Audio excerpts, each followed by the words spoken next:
guys, and welcome back to my channel. I hope you guys are all having a great day. Okay, you guys, don't judge me. I am absolutely covered in animal hair today, but what can I do? This is my life. I don't know where my lint roller is, and I've tried to just pull it all off, but it's not working, so we're just gonna accept it. So before we get started, I wanted to thank you guys for tuning into my video, if you did, about being an active true crime viewer and what that means, and listening to some family members who have been featured on this channel, what that has been like for them, and what things they appreciated from people, what things they didn't appreciate from audience members. I thought it was a super helpful discussion. If you didn't check it out, I will have it linked below, but everyone that did, thank you for taking the time to do that. Thank you for taking the time to comment on that too. The amount of positive comments that came through for the people that were on the video was incredible, and they felt the love, they felt the support. They saw some movement as far as followers and petition signatures and stuff like that, and it was just awesome. And today I'm gonna be introducing you to another family, and we're gonna be talking about Jessica Easterly. I've been in contact with Jessica's sister, Audrey, for a while now. This story is so crazy. What this family has been through is insane and should never happen to anyone. I honestly don't know how they're still going.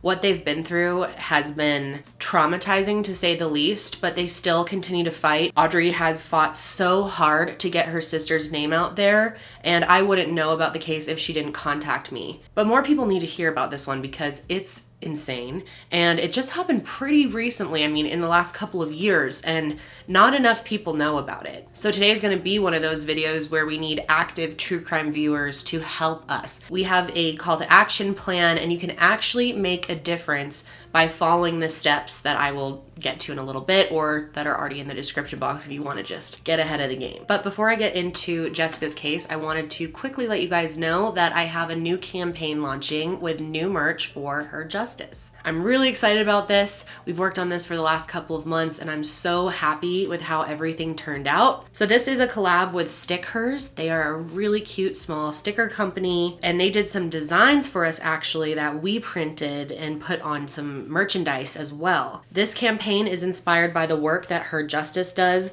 to shift the power. So Her Justice works with women in New York City who are in poverty. 100% of their clients are living in poverty, and 80% of them are survivors of intimate partner violence, which we will be talking about today. Also, 71% of their clients are mothers, and 61% of their clients were born outside of the US. They offer legal help to these women in need who have nowhere to turn, and they even have a legal helpline. They offer legal advice, legal information, and referrals, brief services, for example, drafting documents required by court, and they offer volunteer attorney representation in court free of charge. I love that Her Justice is a small organization who's making a big impact, and I'm telling you that you can feel good about your donation to Her Justice because they are putting every cent to work. And 100% of the profit from this collection is going directly to Her Justice and the work that they're doing. So check it out. There's a link below. It is on sale now. It is going to be limited edition, so if you want it, get your hands on it. It is pre-order, so be patient. It may take a little while to get to you, but that's just because I don't know how many people are going to want one. It's so hard for me to predict with these charity campaigns. But if you would just like to check out Her Justice, I'll leave their website below, as well as our donation team page, so you can donate directly there if you're not interested in the merchandise.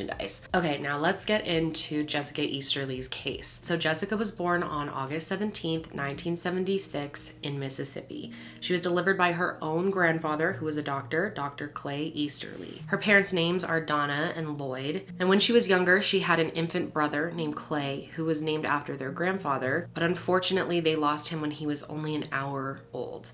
That was really hard on their family. But that made them cherish Jessica even more, and she was a very loved child. Everyone in the family said she was constantly bringing joy into their lives. She had a huge smile, gorgeous smile that really lit up a room. As a baby, she was healthy, happy, and pretty easy. Jessica also grew up with her two sisters, Amanda and Audrey, who goes by Audra sometimes, and she also spent a lot of time with her cousins, who were just like siblings to her. And they would all spend time together at their grandparents' home. They were very, very close with their grandparents. She and her sisters were raised mostly in Ocean Springs, in a town just across from Biloxi Bay in Mississippi. And growing up, her family says that she was full of life. I mean, she was a little Leo, so that does not surprise me, but she's described as being witty, smart, and very active attractive. She also was funny. She was described as having a really good sense of humor and also a good imagination. Jessica was friendly.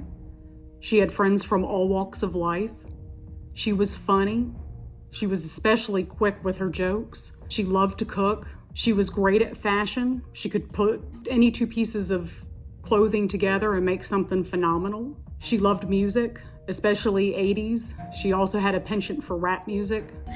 Jessica was probably the funniest person you would ever meet. She had a lightning fast wit. No matter what you were talking about, she would come right back. Something so funny. Like if you talked to her on the phone, you would spend the whole time laughing. And like Betty White level wit, just quick and funny.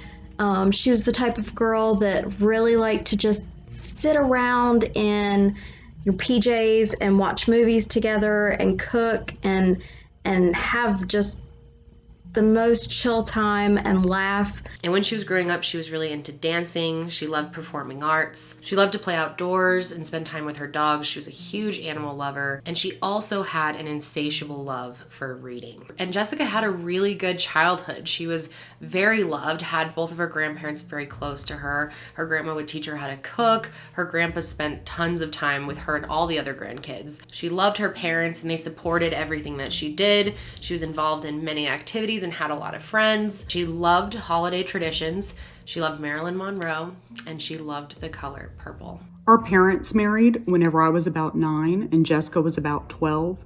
So growing up with that age difference, we were basically big sister, little sister relationship. About a year after I graduated from high school is whenever I moved in with her, and that's whenever we became close, and she was one of my best friends. So after high school, Jessica went to the University of South Alabama, and she graduated with a degree in audiology and speech pathology. And as an adult, Jessica's friends and family said that she was just as upbeat and lively as she was when she was a kid. Jessica was always up for adventure and had a real spark of life to her. She made friends super easily and was very loyal to the friends that she had. So her parents actually separated when she was young, and her mom got remarried, and she really liked her stepdad as well, and his name is Rick Schmidt. He was around for many years when Jessica was younger. I'm not sure when exactly he entered the picture, but he was very close with her and she was very close with him. So eventually Jessica meets this guy named Justin Durning Jr., and it's apparently love at first sight. Jessica had actually written about this and talked about how she met him on a boat, and when she first got on the boat, she was like with a group of friends. She saw him, they locked eyes, and she couldn't keep her eyes off him. It was, you know, one of those situations where she didn't want to stare, but she couldn't stop, and she noticed he was doing the same thing, and they connected that night. And she said it was just kind of love at first sight. So eventually in 2002, she moves to New Orleans to be with Justin.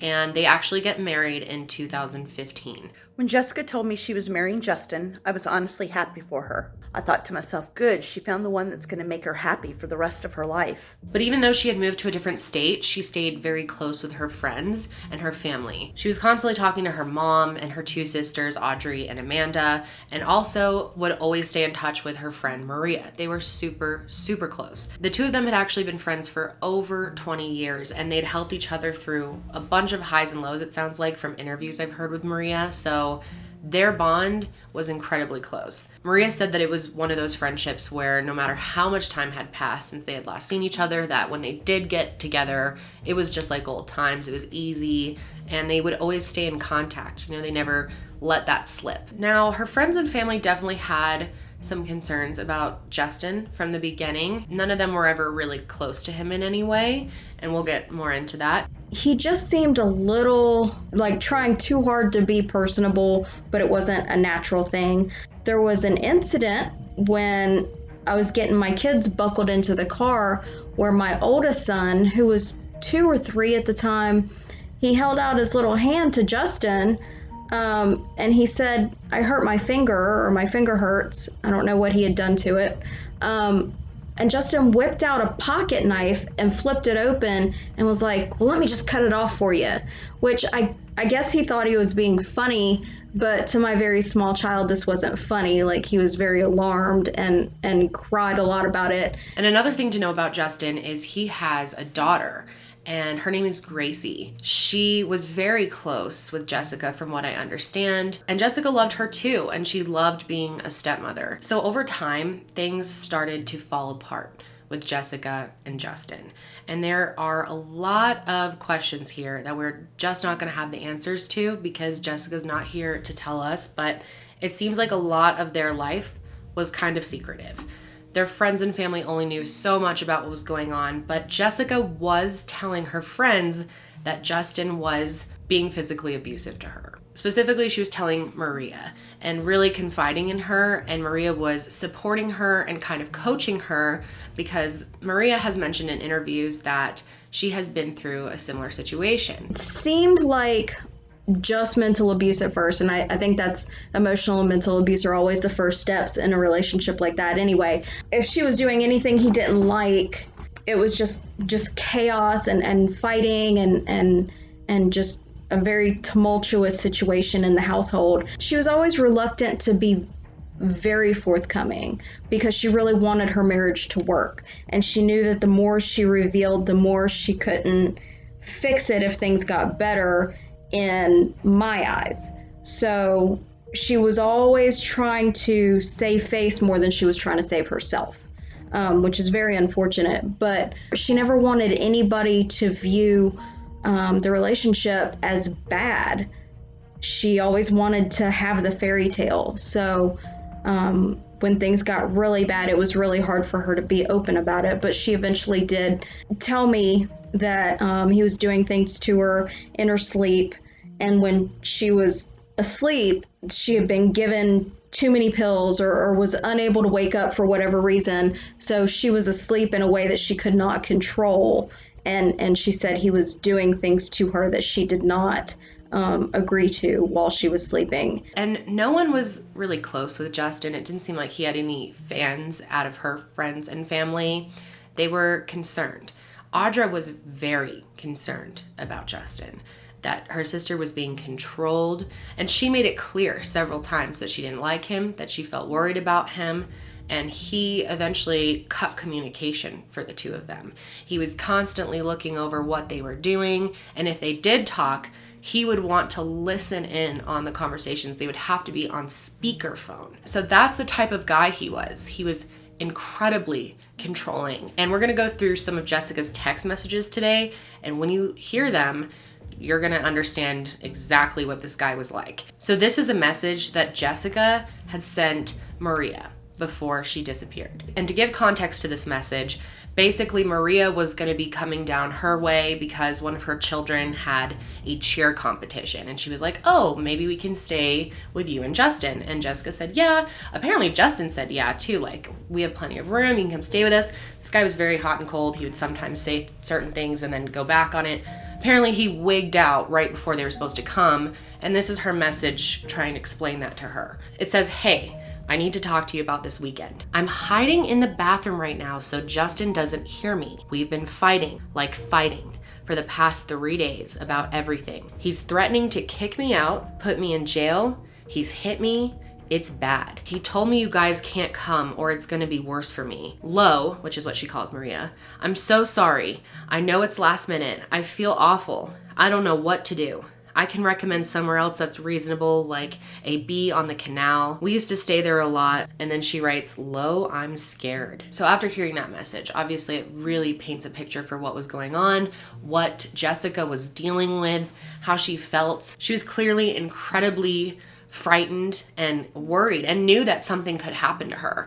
And from what Maria has said, basically it seemed that Jessica was wanting to leave and would tell Justin, I'm gonna leave. Her first concern was that she would never get to see Grace again, her stepdaughter. And her second concern was she wouldn't be able to provide for herself, which I'm not sure why she felt that way because she was on disability, so she had steady income. He made it clear to her that if she left, she could never come back. And he threatened, according to her, obviously I never heard him threaten her. He's always trying to be charming in front of me. But according to her, there were threats that if she ever left, he would use all of his resources. And by resources, he claims to have all these special ops friends in the military that could just like hunt her down and track and trace all of any kind of financial, electronic data, cell phone records, all of that sort of thing, that he would hunt her down and kill her if she tried to leave, according to her. And so if she was going to leave, it had to be like The Great Escape, where she would like have a burner phone, if any at all, and have to do everything cash. And she was really afraid that her disability check being deposited into account would make her findable no matter where she went, and she would have to go really, really far to get away from him. Before Jessica met Justin, she was a very independent girl. She always kind of seemed to have her stuff together. She wasn't the sort of person that really tolerated a whole lot from her partners. She was quick to say this isn't working out and move on. That was the hardest part about her being with Justin, is seeing a very, very quick shift from that very independent minded, very outgoing girl to someone whose light was actively dimming. So it seems like Jessica was possibly planning to leave. In fact, her friends and family all believe that she was planning to leave Justin and that she may have been executing the plan. They believe that she hit a breaking point in the marriage and she knew she could not stay with him, that she feared for her life. It seemed like she had finally accepted that she deserved better and was ready to make the move. Obviously, domestic violence situations are not easy to leave. Some people may not understand that. I mean, you could never really understand unless you've been in that situation, but she felt trapped, and she was also so worried that she wouldn't be able to see her stepdaughter again. She loved Gracie. She was like a mother to her, so the idea of losing her was scary and sad. So that brings us to August 12th, 2019. And something I want to note before we continue is around this time, according to her stepdaughter Gracie, Jessica was possibly cleaning the house, like deep cleaning the house. And this information is from Maria. She said eventually Justin cut off communication with her and Gracie, so she can't talk to her anymore. But she said that Gracie said that she was cleaning a bunch. And Maria said that that kind of made her think maybe she was preparing to possibly leave, because sometimes when you leave situations like that, you want to do a deep clean, kind of get your ducks in a row, make sure you're ready, you have everything that you need, because you may never come back. And she thinks that Jessica may have been putting her plan to leave Justin in action. But on August 12th, something clearly happened that gave Jessica the urgent need to leave her house. She called Maria, and Maria missed the call. She actually missed it 3 times. She called like 3 times in a row, and she called her back in just a few minutes. And when she did connect with her, Jessica sounded exhausted and panicked and said that she needed a ride, that she needed to leave the house. And she said she needed this ride right now.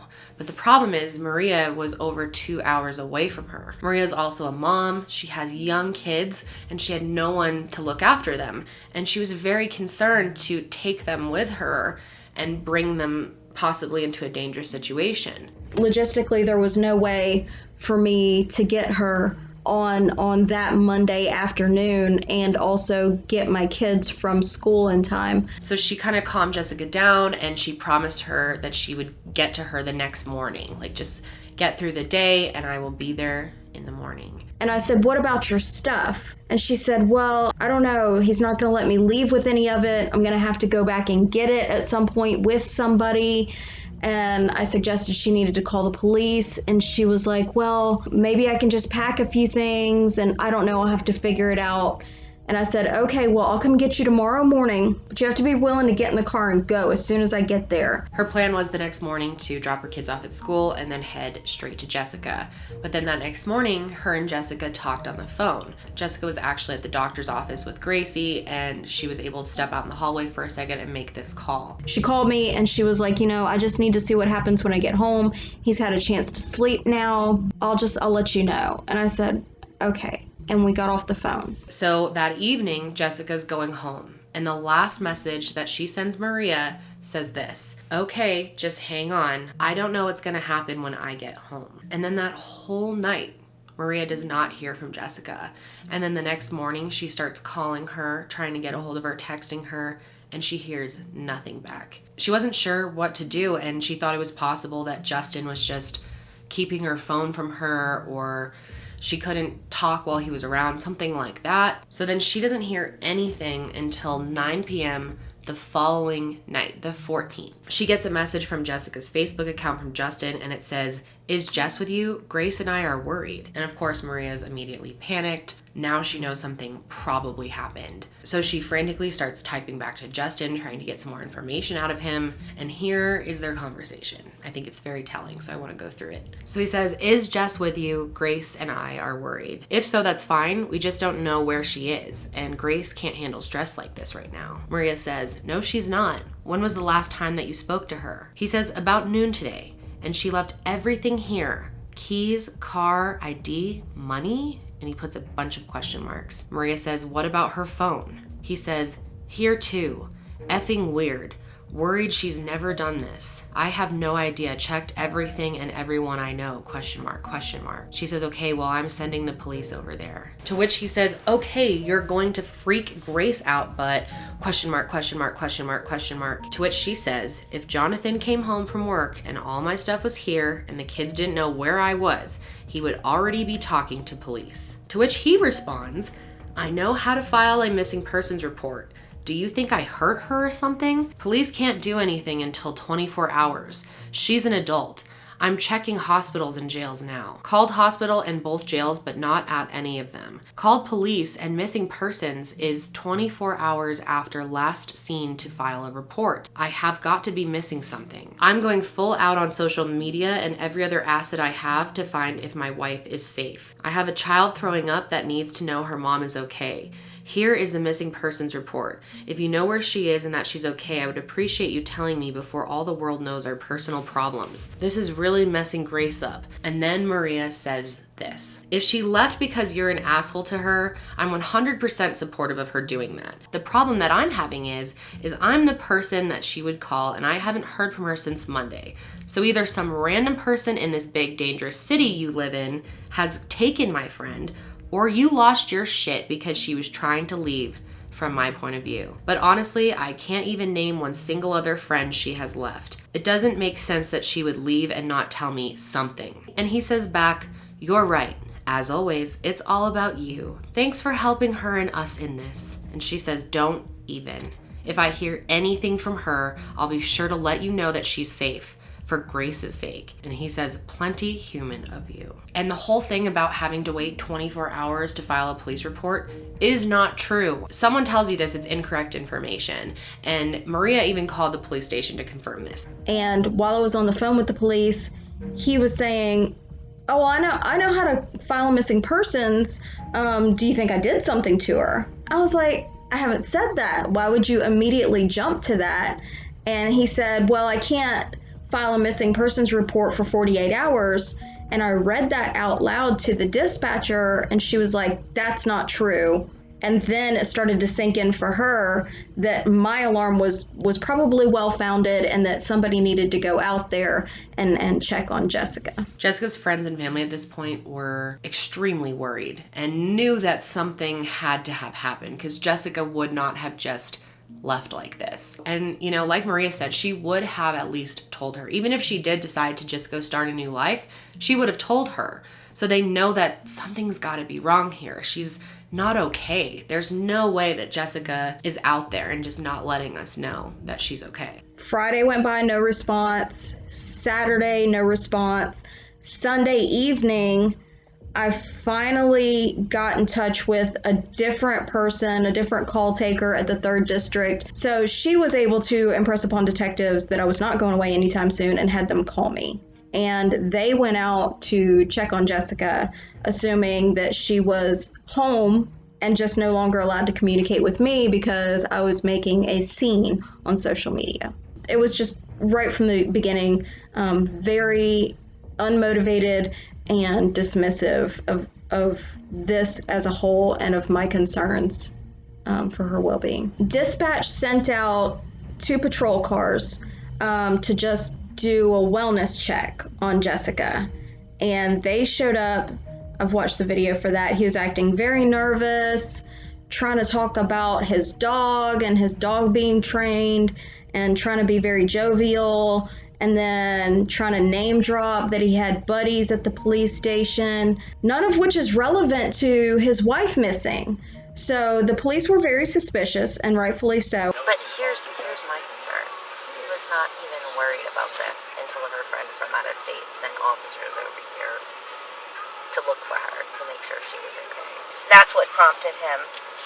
No, he's really not. It doesn't, like, he's just real nonchalant, like, I have the officers come to the Polk Street side. My dad and my daughter are sleeping. I don't want to wake them up. But then when we get here, he's like, do you guys need to do this in the car, or do you want to come in? You can come look through the house if you want. He's just being, like, really weird about it. She says when she doesn't take her medication, like she has mental problems, that she gets, like, severe depression, but it doesn't make her active. It makes her go sleep inside. But if shit got bad enough with depression, maybe, Right. He is just explaining himself to death. Didn't you get that feeling? Yeah, he's overly explaining He was himself. like, I'm sorry if I seem shady. Yeah, and he said, I'm sorry if I seem sketchy. This is just all weird to me. And he's just constantly trying to... And he's just, like, over-explaiing everything. Like, is there any place that she would go hang out? Is there, like, a bar that she goes to? Or any... The only friends that we really have are in North Carolina.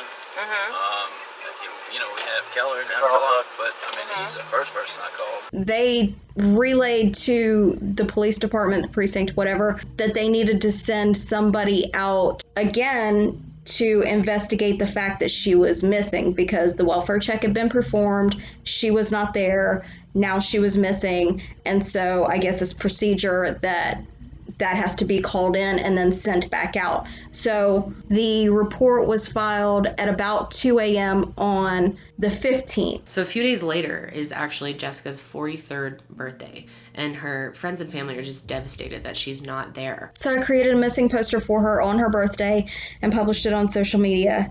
And in an effort to just get some traction, get some attention, get the word out, so that if she was somewhere hiding safe, which I really didn't have a lot of hope that she was, that she would see it and at least contact me to calm me down and call me off, so that she could go and disappear and do her thing and escape her situation. The police work in this one is beyond upsetting, truly. Like, this should piss you off. If it doesn't, I don't know what to tell you. But eventually Jessica's family just decided to go down to New Orleans and try to find her themselves, because they didn't feel like Justin was doing anything. They didn't feel like the police were doing enough. So they wanted to take matters into their own hands. So her family goes down there and they bring one of their cousins named Doug. And Doug goes with them so that he can talk to detectives, because he kind of knows what to ask and understands all of this a little better. We went to Project NOLA to go see if we had seen the car going anywhere or Jessica walking around,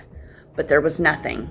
Then we decided to go to her neighborhood and scout out places for a future search party. So as they're driving around the neighborhood, they have the windows down, and they're about 2.5 blocks from Jessica's house when they notice a bad smell. The smell of a decaying body, which Doug is familiar with, and they follow the scent. And that is when we found Jessica. That's right, her family found her body near her house, almost like police didn't even look. This is near the Interstate 610 underpass. They get out of the car, and as soon as they see this body laying there, they realize that it's Jessica. She was in this wooded area right in City Park, just lying in the open. This is at the end of a dead-end corner. There's a bunch of trees kind of like right before the woods start. She was right there, just lying in front of the trees. I can't imagine what that moment was like for their family, what it was like for Audra when she realized that that was her sister lying there. And this is like a week after she went missing, and they had to call the police and let them know, we literally found our family member's body, because you couldn't. It was chaotic. There was 15, 20 cops there. I had never seen so many cops in my whole life. And she was so close to home and wasn't even hidden, like wasn't buried. It's odd that they didn't find her. It doesn't make any sense. You know, there are cases out there where it's next to impossible to find the body, or someone literally got rid of it to the point where you cannot find it. But in this situation where she's literally just lying on the grass near her home, it's so frustrating to hear about this. And one thing that stands out is whenever the lieutenant was talking to a homicide detective, we heard him say that this is a homicide. And it's possible that they even broke her rib when they moved her, although I want to clarify that the family does not believe that's what the broken rib is from. We'll get more into that. So the coroner arrives to the scene and they take her body to the Orleans Parish Coroner's office. And at this point, her body is not confirmed to be Jessica. And even though her family felt like this was her, recognized some of her clothing, you know, they have to confirm that it is with DNA. And her body was so decomposed because she's lying out in the sun in New Orleans in August for like a week. So they start an investigation, right? And they talk to Justin, and he told them several different stories, and there's not a lot of information about what exactly he told them, but his timeline for when she left the house kept changing. And at one point, he even suggested that she went to a psychiatric hospital, had left the house to go there. When Jessica first went missing, I tried to give Justin the benefit of the doubt. I wanted to hear his side of the story because I had only heard Maria's side. I called, no answer. And to this day, he still has not contacted me. So the police seem to be getting nowhere with the case, not getting anywhere with Justin, and Jessica's family had so many questions. I mean, how did her body get there? Was her body there the whole time? Did someone put her there? How did they miss her in their initial search? Did they even search the neighborhood? We have no idea. And some of the neighbors have said that they never saw police presence in that area around that time. So my guess is no. So their family at this point is stuck just waiting.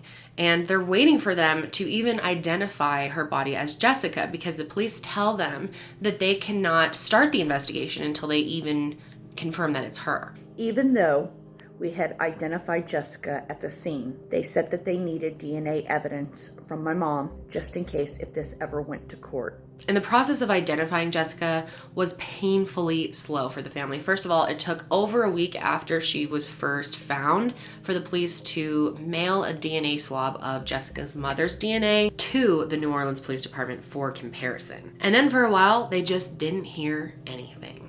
They were supposed to be identifying her, but during all this time, she's just in the morgue. It took us forever to get an official ID on her body. So they can't lay her to rest. They can't even confirm that it's her. Imagine what that would be like. And during all this time, Justin never called Jessica's parents, which is so bizarre. I can't imagine Josh not calling my parents if I was missing. He would be on the phone within hours of me being gone with my parents. It takes him until September 2nd to call her family. Finally, Justin calls her parents and talks to them.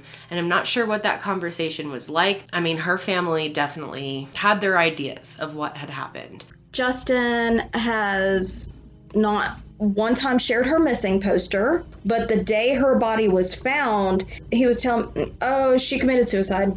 I'm just ready to heal and move on from this, and just trying to really put it behind him. So then over a month goes by without a single word from detectives. And their family this whole time is under the impression that they're in the process of identifying Jessica so that they can start the investigation. But then, as if they haven't been through enough, in October, they find out that the New Orleans Police Department was sent the DNA sample from her mother and that they put it on someone's desk. And that was the last time that any of them had seen it. The reason why the autopsy took so long was because they misplaced the DNA and they kept bumping Jessica for other cases. And it's really depressing to hear this kind of thing, that this stuff actually does happen. You know, you'd think that if something happened to you, you'd hope that the police are going to make identifying your body a top priority and not just throw DNA on desks willy-nilly and just lose things. Hearing that police departments lose evidence is so maddening, and it happens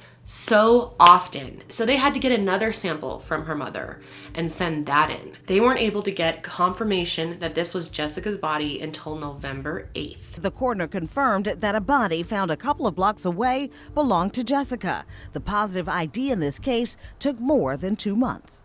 This thing would not have taken as long as it has had she not laid in the New Orleans sun for a week and a half before her body was found. She shouldn't be dead right now.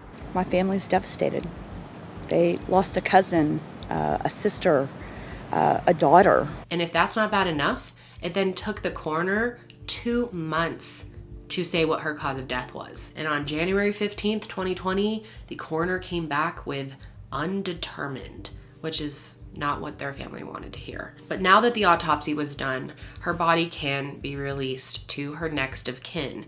And because she was married, that person is Justin. And Justin was apparently dealing with things in other ways, because about a week after this, he's in a bar and scares some woman so bad that he is detained for a 24-hour observation. And get this woman's name is also Jessica. He had been staring at this woman. He eventually went up to her, told her that his wife was also named Jessica and that she had committed suicide, and then tells her that he would like her to take her clothes. She said that he was just acting crazy, and her coworker actually called the police because they had heard about Justin from this case. And on that same day, while Justin is busy with all of that, Audra and Jessica's stepfather are doing everything they can to move everything forward. So they met up with the New Orleans Police Department in person to have a chat with them. And when they meet with them, they are told that Jessica's case is a cold case,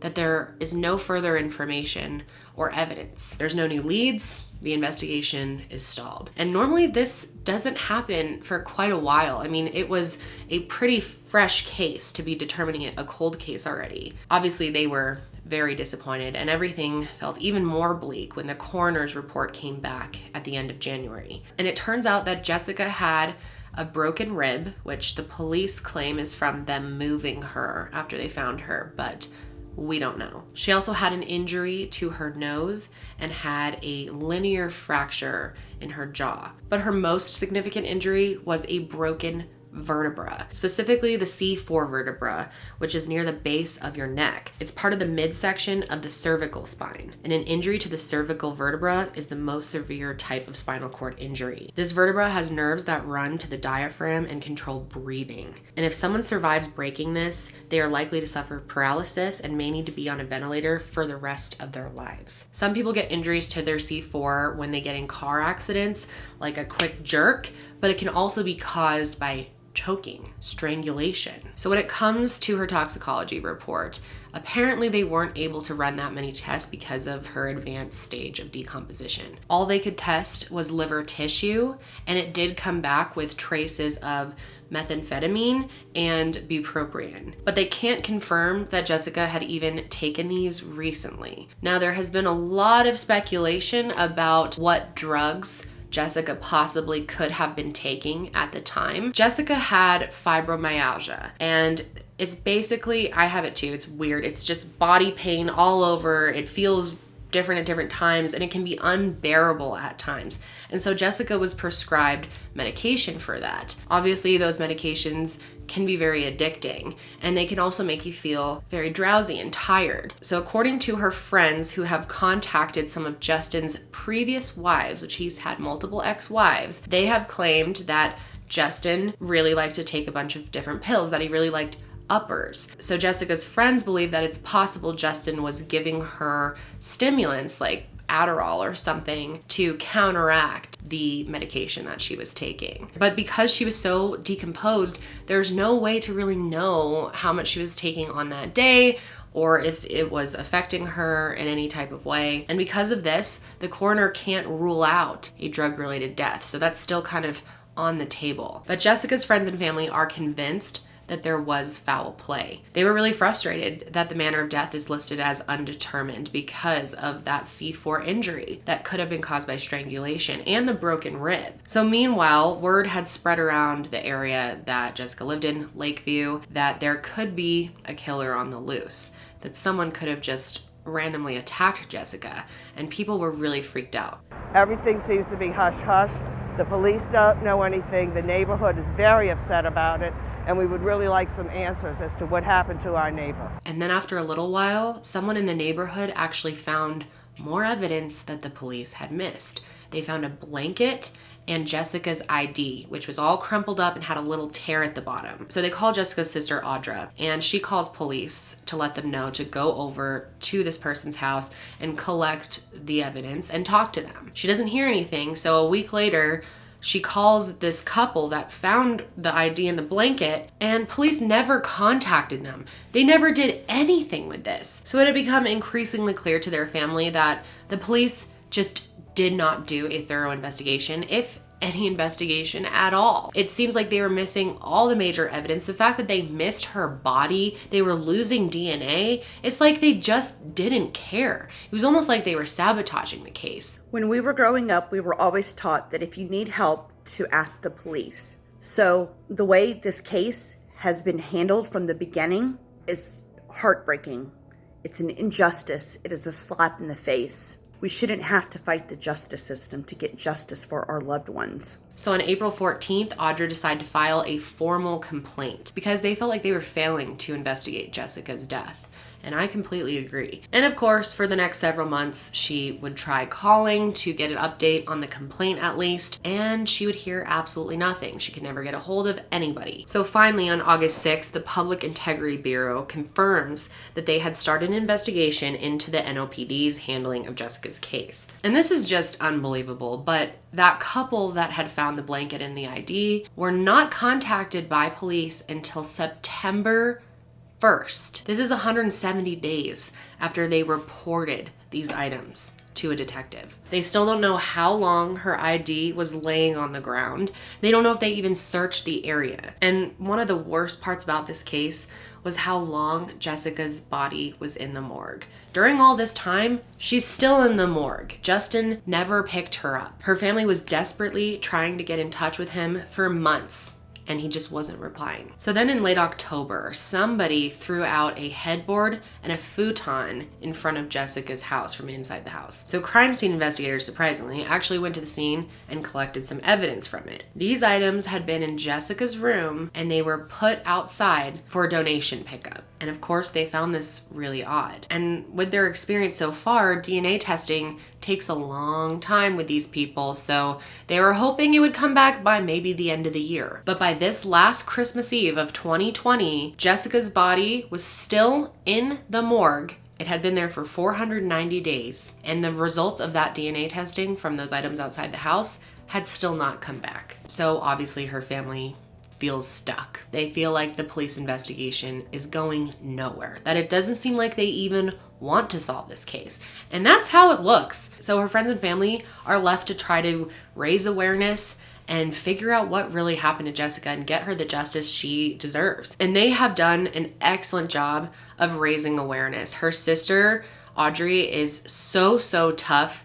She is not going to stop until she gets justice, and I think it's amazing what she's doing. But there is one huge part of this that we just have to talk about. I know people are going to look into it anyway, and I think it's important. So Justin and Jessica were actually in the adult entertainment industry. They were doing cam videos. Jessica did this under the name Vivian or Viv, and Justin did it under the name Lance Anderson. They had built up a little fan base that was watching them as these characters, and these characters had kind of whole storylines to them as well. And it sounds like her family did not know about this. It's her private life, whatever, she doesn't need to tell them. But her friend Maria kind of knew that it was going on, but she didn't know, she had never seen it before. She didn't actually understand what was happening, but she knew that Jessica was doing this. I remember joking with her. I was like, I wonder if I could sell videos of my feet.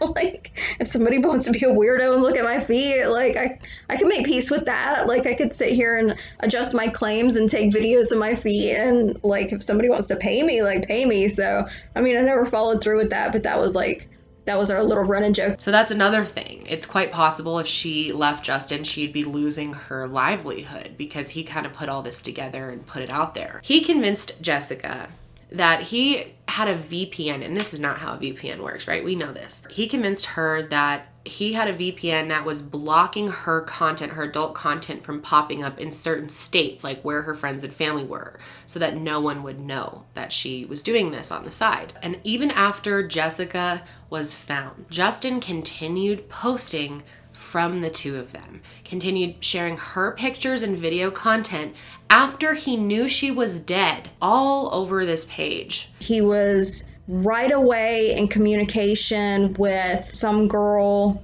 from the porn industry and sharing, kind of salacious messages back and forth with her, and ready to move on, just ready to heal and move on.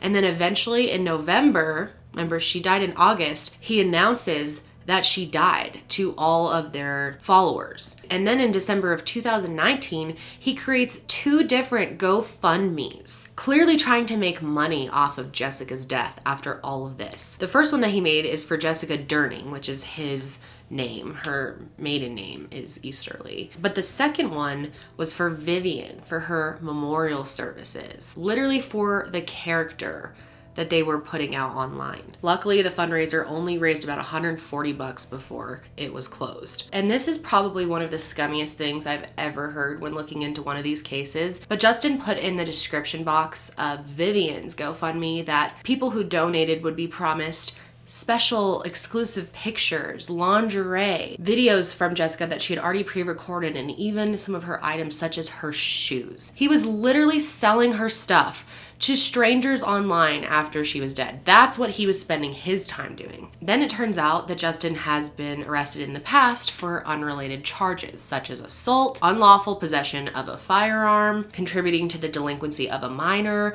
a probation violation, and some domestic violence thrown in there as well. Also, it seems like he has a history of lying. Of course, he's innocent until proven guilty. I have to say that. This is alleged. But according to her family and friends, Justin has also lied about his background in the military. And it's impossible to find anything about this guy and what he does online. But it seems as if he has been saying for a long time that he has this extensive military background and knows all these people, and that's what he used to scare Jessica with, is like, I know all these people, so you'll never get away from me, whatever. But it turns out when they tracked down his ex-wives, they confirmed that he never was in the military at all, and in fact, one of them said he never even made it to enrolling in boot camp. So who knows the truth about this guy? But with all of that, he's never been named a suspect in her death. And the house that they were all living in, Justin's father also lived in, and Justin owned half of this house. He inherited from his mom or something. But his father was also living there at the time of Jessica's disappearance, and he's never been questioned. Also, the detectives never even searched their house or her vehicle. So of course we got to talk about other theories here. There is a possibility that Jessica could have been being stalked. I mean, you've got to kind of consider it when she did have all of these fans online. It's possible that someone was kind of obsessed with her and sought her out. But with the timeline of everything, this seems incredibly unrealistic. Also, the suicide theory, which Justin seems to be really pushing. In fact, he had told that woman in the bar that his wife had committed suicide. And the coroner did find drugs in her system, but there was no way to know when she took them. And what, did she just take a bunch of pills and then go out and lay down near her house outside? It just makes no sense, right? The detectives at the New Orleans 3rd District Police Department tried to say that maybe she wandered off in the woods and caused those injuries to herself. I then said, even after death, what about those injuries? Of course, there is the possibility that Jessica was in the wrong place at the wrong time. Maybe she was walking around and happened to run into some type of predator. Seems like other things are more likely. So as for latest updates, Jessica's body was finally released from the morgue to her family in February. At that point, Jessica's body had been in the morgue for 530 days. I've never heard anything like this. And this was because Justin just straight blew off picking her up. The coroner didn't hear from him for months. It's like he didn't even care. And he just left her in the morgue forever. Her family just recently was able to get her out of the morgue due to lack of contact. And he tried to raise funds to bury her and then never went and collected her remains or did anything whatsoever. Finally, they were able to have a small burial for her on February 16th, and her loved ones were, able to say goodbye. And eventually they're gonna have like a celebration of life service for Jessica, once things calm down after COVID. But as of right now, they are still waiting on those forensic results from the DNA swabs they took from the headboard and the futon in front of Jessica's house. That was collected in October 2020.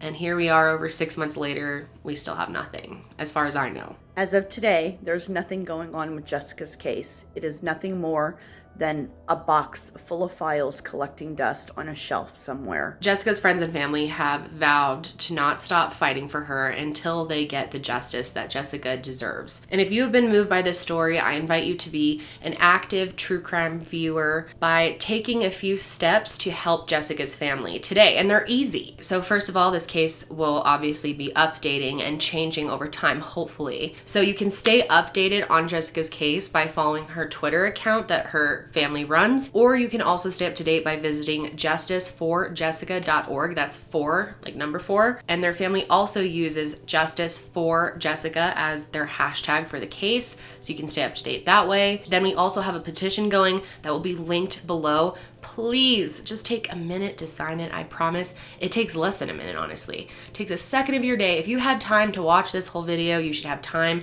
to take a quick second to sign this. And if you want to really go above and beyond, you can participate in our calling and emailing campaign, which is super easy to do.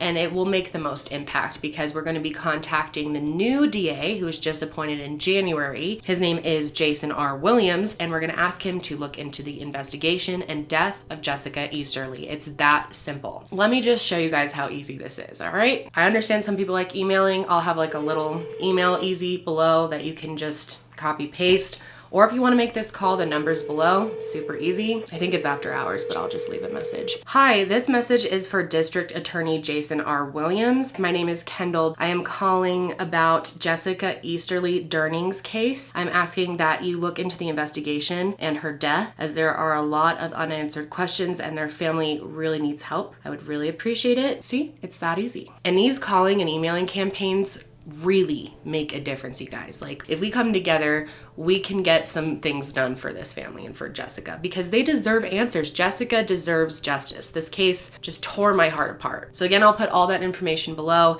You can follow Justice for Jessica, you can sign the petition, and you can make a short phone call and an email, and it's gonna make a huge difference.